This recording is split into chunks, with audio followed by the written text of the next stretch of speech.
The September 11th Museum here in New York City, along with New York City Police Department Commissioner, former at the time of the duty, on duty at the time of the attacks, Bernard Kerik. All right, here's a look at what they saw.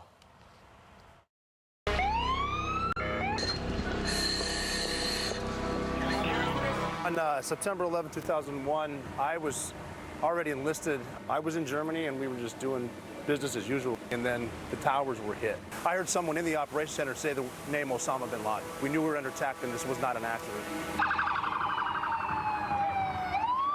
On that morning, my staff came in banging on the door. They said that a plane just hit Tower 1. This is where Tower 2 was at the time. I'm standing in front of the building. There was this enormous explosion above me. I could hear them yelling that a second aircraft had just hit Tower 2. And at that point, I realized we were under attack. I worked for the city of New York. I was a volunteer firefighter for 23 years. And during the events of September 11th, I had a need to come down here and help. This museum is on the footprint of where everything happened. It's being amongst everything that was here almost 18 years ago.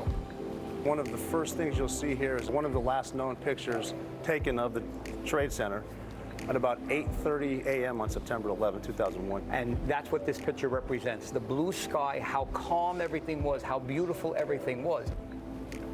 This is Lady Liberty that was in Midtown. You'll see some patches that remind me of the national response. 3 days after the attack on the towers, I came down to Ground Zero, and I noticed a bunch of guys in brown uniforms. There were no flights. And I'm looking at these guys, and I'm like, how'd you get here? They said, Commissioner, we took our vacation time, we got in the cars, we got on Interstate 80, and we traveled east until we saw the smoke. The damage to this is representative of the hundreds of vehicles that we lost on that day. These vehicles are meant to protect first responders, and on that day, very few of them could as a result of the power, the enormity of the implosion of the buildings. That just speaks to the bravery, though, of the first responders. Absolutely. The FDNY, the NYPD, the Port Authority Police. People are coming down to live. They're going up to die. Exactly. They're doing it because that's what they do.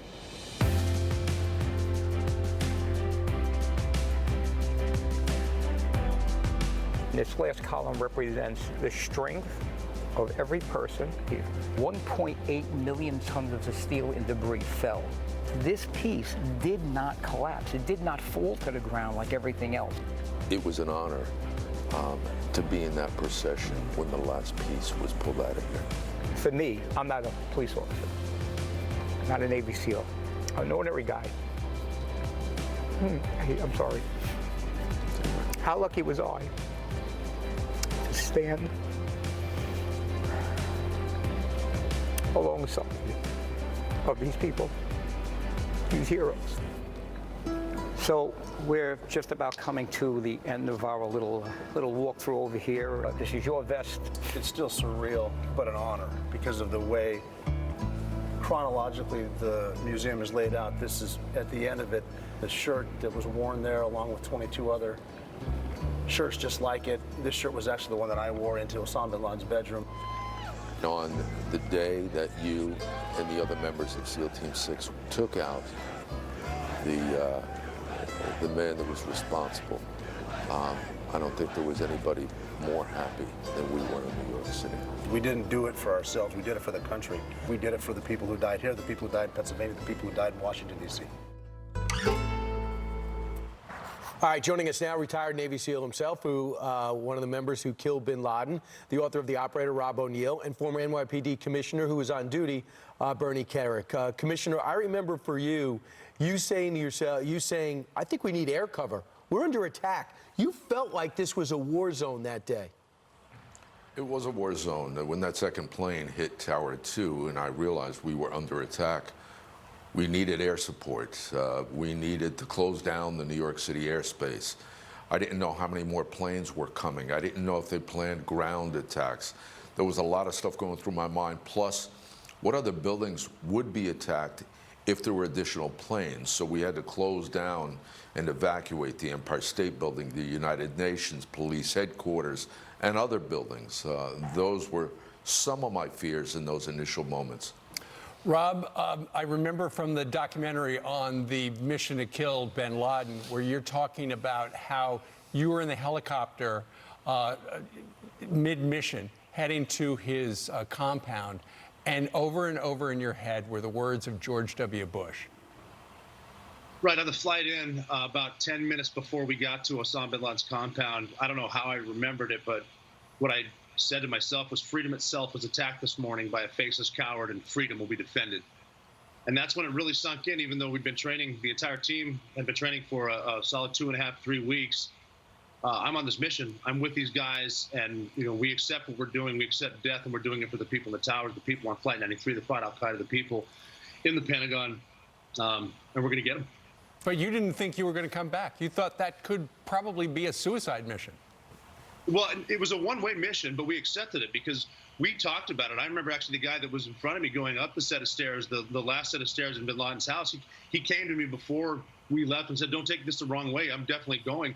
But I got to say it out loud. If we know we're going to die, why are we going? And we talked about it. When we came down to make it as simple as we could for ourselves was, we're not going for the reward. We're not going for fame.